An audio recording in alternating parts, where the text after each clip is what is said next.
The church smelled of old wood, stale perfume, and judgment. Annie Hale stepped through the doors in a faded dress that had once been white, a baby wrapped tight against her chest in a hand-stitched sling. She didn't look at the crowd. They were already whispering, already turning to one another with smirks and sideways glances. "She brought it to the wedding," someone hissed. "Not even shame enough to leave it home?" "Whose is it?" another murmured. "Don't matter. Ain't the groom's." She walked slow, one foot steady after the other, toward the altar where Amos Carter stood stiff in a black suit too tight for his shoulders. He didn't look at her, didn't smile. He was marrying her because she was alone, because her father owed his family lumber, and because no one else would have a woman with a child and no ring. Annie knew that. She had agreed because she was tired of being hungry, tired of cold nights in barns, tired of men staring too long and too hard without offering a name. The baby whimpered softly, a curl of dark hair peeking from the blanket. Annie rubbed its back gently. She was barely 20, but her spine had already learned to carry too much. The preacher cleared his throat. "We are gathered here today." "Is that your baby?" Amos interrupted, voice sharp and too loud. Annie blinked. "You know it isn't." "Then why bring it?" He turned to the guests. "You all expect me to marry this?" The crowd rippled with low gasps and wicked smiles. The preacher stammered. "Son, this isn't— she's got no shame," Amos said, stepping away from the altar. "I won't do it. Not with that thing in her arms." Annie didn't speak, didn't cry. She stood perfectly still as he walked out, boots echoing on the church floor. The baby stirred. The silence roared. She turned to go, lifting her chin, when a voice rose from the back.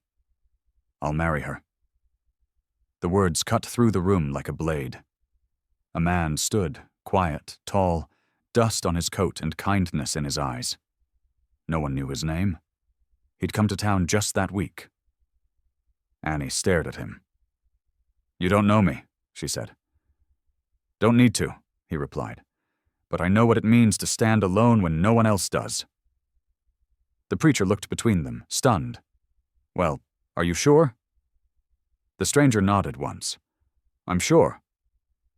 Annie took one step forward, and this time no one whispered. They stood at the front of the church, two strangers bound not by history, but by decision. The baby in Annie's arms had gone quiet, as if even it sensed something sacred was happening. The preacher cleared his throat again, his voice softer now, cautious. "Your name, son?" "Luke Marlowe," the man replied, eyes steady on Annie's. "You're sure about this?" "I am," Luke said without hesitation. "Then by the laws of this county and the blessing of those present—" The preacher's words faded into a hush as Annie watched Luke. He didn't smile, he didn't look away. He just stood solid, like a fence post rooted deep in storm soil. When the preacher asked if he took Annie as his wife, Luke answered, "I do." And when it came her turn, Annie hesitated only a breath. She had been abandoned by men who took what they wanted and left when the baby came. Luke hadn't asked for her story. He hadn't blinked at the whispers. He had just stepped forward. "I do," she said. And it was done. The preacher didn't ask to kiss, didn't try to bless the child. He simply handed over the folded certificate and walked off, like the weight of what had happened had worn him down. Annie turned to Luke. "You don't know what you just did." "Sure I do," he said. "I stood between a woman and a town that forgot what it meant to be decent." The church was emptying now, people filtering out with low murmurs and shaking heads. No one threw rice, no one clapped. But no one dared to speak to Luke either. "Why?" she asked quietly as they stepped outside. "Why would you marry me?" He adjusted the satchel on his shoulder. "Because you didn't beg. Because you stood tall when they spat on your name. and because that baby didn't cry when the man ran. Annie felt her throat tighten. You're not from here. Number passing through. But maybe not anymore. They walked in silence toward the livery. The baby slept against her shoulder. Luke's horse was tied out front, a sturdy roan with tired eyes. I've got no house, she said. Just a room above the stable. That's enough, he said, and I've got a bedroll. She stopped then, truly stopped, and looked at him. Not the man who had saved her from shame, but the one who hadn't looked at her like she was broken. What do I owe you? She whispered. He shook his head. Just the chance to stay. And for the first time in months, Annie let someone walk beside her without flinching. The room was barely 10 feet wide, with warped floorboards and a window that stuck halfway open. But to Annie, it had always been more than 4 walls. It was where her baby had taken its first breath, where she'd stitched clothes from burlap feed sacks, and where no man could come in unless invited. She had never shared it. Until now. Luke stepped inside without comment, setting his bedroll in the far corner like it was home. He didn't ask where the kitchen was, didn't glance at the cradle tucked into the shadowed corner. He just moved with the quiet grace of someone who knew how to stay out of the way, and how to offer space. It's not much, Annie said, rocking the baby in her arms. It's enough, Luke replied. I've slept in worse. Once spent 6 nights in a freight crate with a busted leg and a raccoon for company. Annie blinked. Seriously? Only made it 5 nights. Raccoon got mean. She laughed, an honest, sudden thing that caught her by surprise. The baby stirred, yawned, then settled again. He doesn't cry much, Luke observed. Not unless I leave the room. Smart kid. She sat down slowly on the edge of the mattress, the springs creaking under the weight of exhaustion more than body. You can sleep here, she said. I'll take the chair. We can share, Luke said, voice soft. Not like that, he added quickly. Just rest, side by side. I'm not here to take anything from you. She looked at him then. Really looked. Sun-worn skin, lines around the eyes that came from squinting into too many horizons, a cut on his knuckle that hadn't scabbed right. Not handsome, not polished, but present. And present was more than she'd ever had. He's not mine, you know, she said. The baby. Luke tilted his head. Doesn't change a thing. His mama was my cousin. Died in the spring fever. No one wanted him. I couldn't leave him. Luke nodded. Now you both got someone. Annie turned to the window, where moonlight streamed in, broken by dust. You staying for real? Not just until they stop staring? Luke sat down across from her, close but not too close. Depends. On what? On whether you want company for more than tonight. The silence stretched, but it wasn't heavy. It was full. Then Annie whispered, I think I do. And in that creaking, half-lit room above the stable, nothing grand happened. No kiss, no promises, just 2 souls, battered but willing, beginning the quiet work of stitching broken things together. By the end of the week, the town had stopped whispering, at least where Annie could hear them. That didn't mean they'd forgotten. But Luke's presence by her side changed things. Men who used to leer now nodded in passing. Women who once clutched their shawls tighter now offered leftover bread and short, polite greetings. Respect hadn't bloomed, but caution had. And sometimes that was the first step. Annie spent her mornings at the well and her afternoons at the little apple cart by the main road, where she sold bruised fruit and dried strips of jerky to travelers. It wasn't much, but it paid for flour and cloth, and most days it kept the baby warm. Luke helped where he could. He mended the wheel on her cart, fixed the latch on her room door, and once even bartered 3 hours of fence work for a sack of salt pork she hadn't asked for. But he never overstepped. Never acted like the husband the town called him. Until the fire. It started in the dry grass behind the bakery. Just a spark from the chimney, they said. But it caught fast. Within minutes, flames licked the siding of the stable, smoke curling up into the sky. Annie heard the crack before she smelled the smoke. She ran. The baby was in the crib. Luke was already inside by the time she reached the edge of the alley, his coat wrapped around the child, his face streaked with soot. He burst through the smoke like a ghost, eyes wild, the baby coughing weakly against his chest. "Take him!" he gasped, thrusting the bundle into her arms. She dropped to her knees, checking his tiny face, his breath. He was alive, scared, hot, but alive. Luke stumbled beside her, coughing hard. She grabbed a bucket from the trough and dumped water over his shoulders. "What were you thinking?" she yelled. "I wasn't," he rasped. "Just moved." The stable survived, barely. Her room was scorched, the cradle blackened, but the walls held. That night they slept outside, wrapped in one blanket under the stars. The baby curled between them. Annie watched the embers flicker from the dying fire and whispered, "You didn't have to go in." Luke didn't open his eyes. "I did." "Why?"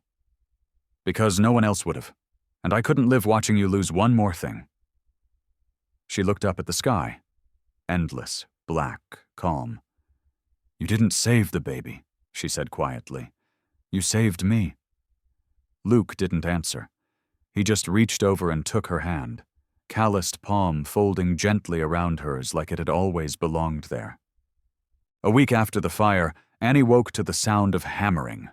The stable had survived, but her upstairs room now smelled like wet ash and cracked timber.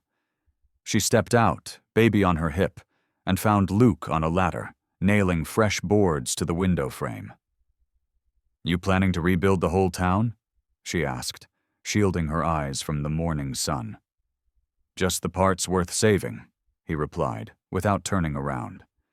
This room got a lot of fight left in it. She didn't argue, didn't remind him that she didn't ask. With Luke, she never needed to. That afternoon, they sat by the well with a basin of clean water. The baby splashed happily while Luke sharpened his knife on a stone. "The sheriff came by this morning," Annie said. Luke paused. "That so?" "He said someone sent a letter.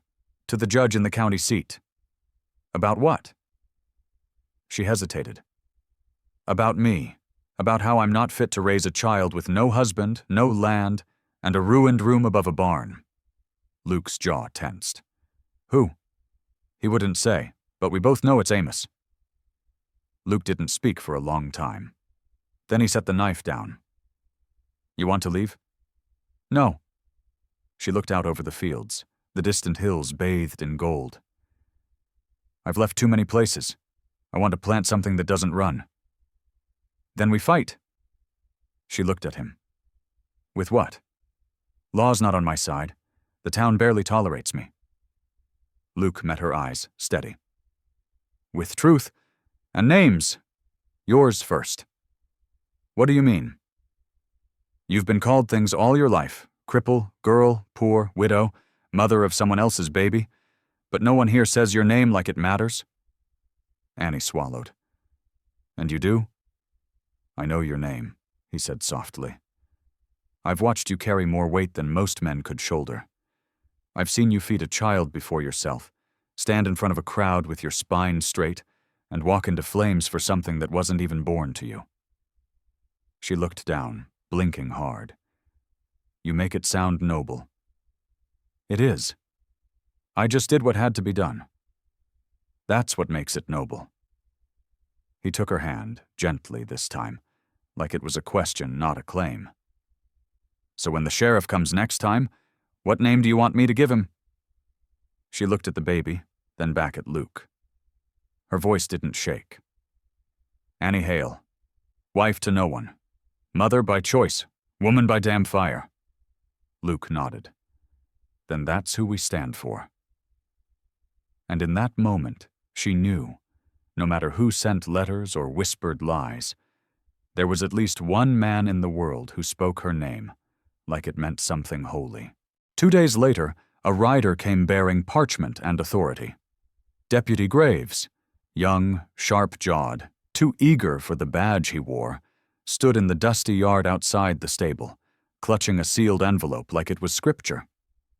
Annie stepped out with the baby on her hip, Luke a few paces behind, wiping his hands on a rag. "Annie Hale?"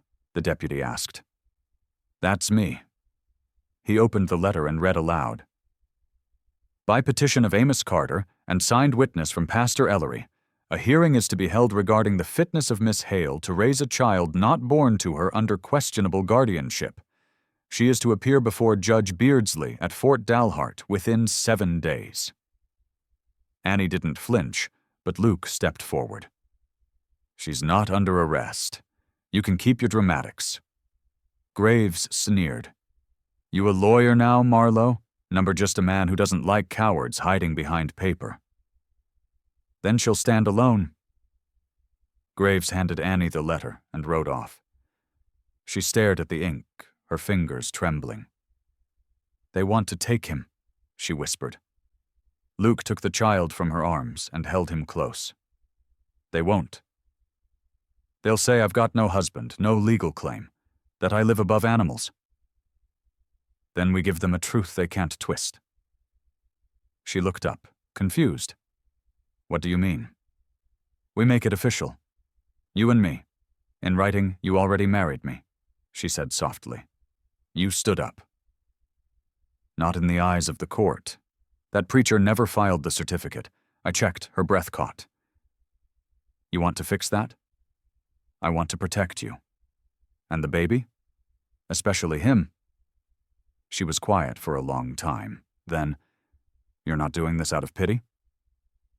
"Number, I'm doing it because when they say unfit, I see someone who walked through fire and still kept the child alive." She folded the letter. "Fort Dalhart's 3 days' ride. Then we leave at dawn." "And the wedding?" He smiled, a little crooked. "We find someone on the way who knows how to spell." She laughed through the lump in her throat. That night, they packed what little they had. Blankets, dried beans, a copper locket with the baby's mother's photo. Luke sharpened his knife. Annie mended a rip in her dress. And when the baby cried, they both rose. Together. Outside, the wind moved through the grass like a warning. But inside, there was calm. The kind of calm that comes not from peace, but from resolve. They weren't running. They were riding toward something. A courtroom, a truth, a name no judge could take away. The trail to Fort Dalhart cut through scrubland and low hills, dry as bone and twice as bitter. Dust clung to their boots, their lashes, even the baby's tiny nose. But Annie didn't complain. She rode with her chin up, spine straight, the child swaddled against her chest, and Luke riding just ahead like a wall between her and whatever the world still had left to throw. On the second day, they stopped near a dried creek bed to rest. Luke boiled coffee while Annie changed the baby's wrap. "You've done this before," he said, watching her with quiet admiration. "What? Ride 3 days to stand trial for keeping a baby I didn't birth?" "No," he said, smiling. "Carry the world on your back without losing your heart." Annie didn't smile back. "That heart's been tested more than it should. Still beating, though." She looked over. "What about you, Luke Marlowe? What brought you drifting through my town?" He stirred the tin pot with a twig. "A mistake. Years back. Man pulled a knife in a saloon. I shot first. Walked out before the law could choose sides." "You been running ever since?" "Not running. Just never found anything worth stopping for." His eyes lifted to hers. "Until now." Her breath caught. The baby fussed gently between them, and she looked down, brushing a thumb across his cheek. We don't even know if the judge will listen, she said. What if they take him? Then I raise hell, Luke said, and you'll be too far down the road for them to find. You'd fight for him. I'm already fighting for both of you. That night they camped under a stretch of stars so clear it felt like the sky was peeling back for them alone. Luke carved something into the handle of his knife. Annie didn't ask what. She braided her hair by firelight, hands steady despite the knot in her gut. On the third morning, Fort Dalhart rose from the horizon like a fortress of stone and smoke. The town was bigger, faster, colder than home. No one smiled. No one waved. They rode straight to the courthouse steps. You sure you want to do this? Luke asked as she dismounted. I'm not sure of anything, Annie said, but I won't let that baby grow up thinking no one stood for him. Luke took her hand. Then let's make the law listen. And as they climbed the stone steps, man, woman, child, they didn't look like defendants. They looked like a family. Tired, bruised, unshakable. The courtroom smelled like tobacco and old ink, the kind of place where truth too often got bent by the weight of names and money. Annie stood in a plain cotton dress, her boots scuffed, the baby resting quiet in her arms. Luke stood beside her, hat in hand, eyes locked straight ahead like a soldier ready for orders. Judge Beardsley was older than rumor had promised. Thin, silver-haired, and sharp-eyed behind wire spectacles. He scanned the room slowly, gaze pausing on Annie longer than she liked. Miss Hale, he said, it says here you're unmarried, unemployed, and housing a child that is not biologically yours. Yes, Your Honor, she said, voice firm. And yet, you've brought no documentation of guardianship, nor witness of kin. Because there is no one left, she replied. His mother was my cousin. She died in the fever. I buried her myself. The judge tapped his pen. This petition, he said, holding up the paper Amos had filed, claims you're unsuitable to raise a child. No husband, no property deed, no stable residence. That's not true, Luke said, stepping forward. We lived together. We built the home back after the fire. I've stood by her since the day they humiliated her in church. And you are? Luke Marlowe, her husband, the judge, raised an eyebrow. There's no certificate filed. Luke pulled one from his coat, freshly signed by a traveling preacher they'd met outside Stanton. He handed it over. Filed this morning. Legal and witnessed. Beardsley examined the document, then looked between them. This changes the context, but it doesn't answer the core question.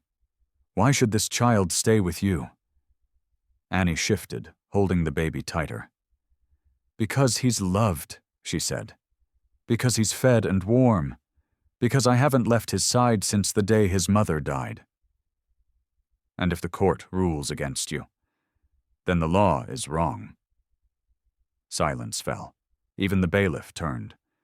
Beardsley set down the paper. Love is not a defense in court, Miss Hale. It should be, she whispered. It's all we had. The judge leaned back, thinking. You say you built your home back? Yes. You support yourselves? We do. You've no criminal record, Mr. Marlowe? None, Luke said. And the child is well? He's better than he was, Annie replied, and safer than he's ever been. The judge looked down, then slowly wrote something across the parchment. After a long pause, he said, Petition denied. Custody remains with Miss Hale and her legal spouse. Annie exhaled. Luke's hand found hers. The baby stirred softly, like he already knew. Justice hadn't come easy. But it had come. The road out of Fort Dalhart was quieter than when they'd come in, as if the dust had settled not just on the trail, but in their lives. Annie rode with the baby tucked against her, the court papers folded tightly in her pocket like armor she'd earned. Luke rode beside her, his hand resting casually near his holster, though his eyes scanned the horizon with less tension than before. "You didn't smile," he said after an hour of silence. "Not once since we left the courthouse." "I'm tired," she said, "and I don't know how to smile at something that should have never been threatened in the first place." "Fair." He nudged his horse closer. "But you did it. You stood there and made the law see you." "No," she replied. "We did it. You stood with me when it counted." He gave a soft chuckle. "Standing with you's been the easiest part of this whole thing." The sun dipped low behind them, casting long shadows across the brush.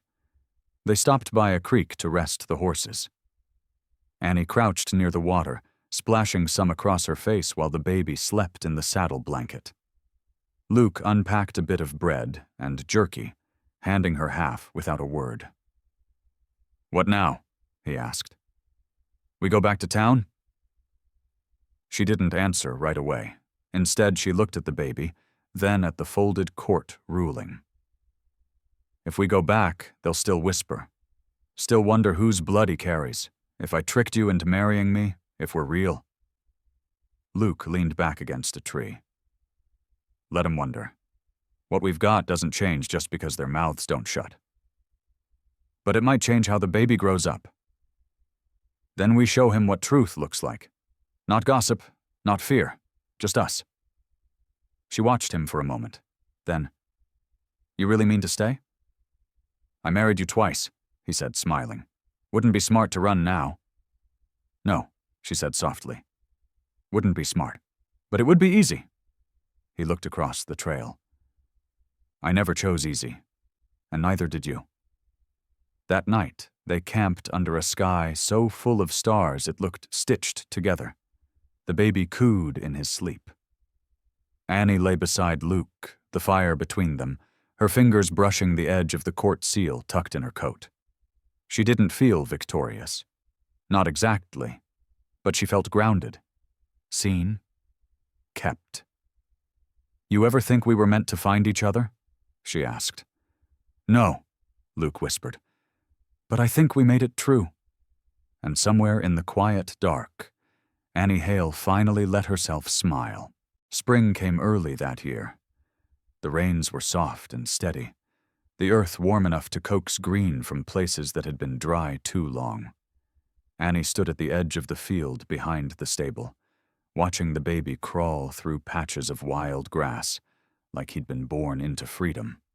Luke knelt nearby, building a low fence from salvaged timber. His coat was off, sleeves rolled up, hands calloused and steady. They'd been home 3 weeks, and the town had gone quiet again. Not because they'd changed, but because Annie had. She didn't flinch when she walked past Amos Carter in the general store. She didn't lower her eyes when Pastor Ellery passed her on the road. The whispers had dried up like old well water. There was no scandal left to drink from. Just truth. Earned. Protected. Named. A new cradle sat near the window upstairs, built by Luke's hands and painted with vines Annie had traced herself. Their marriage certificate, properly signed and sealed, hung by the door, not as proof, but as memory.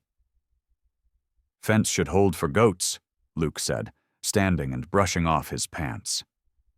"Thinking of becoming a goat woman now?" Annie teased. "Might be easier than apple selling." "We could do both." "We? Unless you're planning to run me off." "Not yet," she said, grinning. "Though I'd like to see you try to milk a goat." He stepped closer, his expression softer than the breeze. "You ever think you'd have this? A name that no one could steal. A family, even if it didn't start the way stories usually do." Annie looked at the baby, now chewing a flower he'd yanked from the soil. "Number." But I stopped needing stories. I started writing my own. "And how's this one end?" he asked. She turned to him. "It doesn't, not yet. There's more to grow."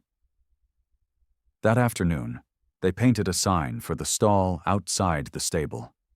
Luke carved the letters while Annie painted over them in deep green. The Hale cart, apples and things that last. She held the baby on her hip while they stood admiring it, the three of them casting long shadows in the golden light. "You could have kept running," she said quietly. "So could you," he answered. She nodded, her throat tight. "But we didn't." "No," Luke whispered, placing a hand on her shoulder. "We built something instead." The wind stirred the edges of the new sign, and behind it stood a house that had once smelled of smoke and shame, but now held nothing but hope, laughter, and the kind of quiet love that didn't need proving anymore. Please like, share, and subscribe to support more true-hearted stories on Native Western Tales. If you saw her walk into that church, would you have laughed or stepped beside her? Tell us in the comments.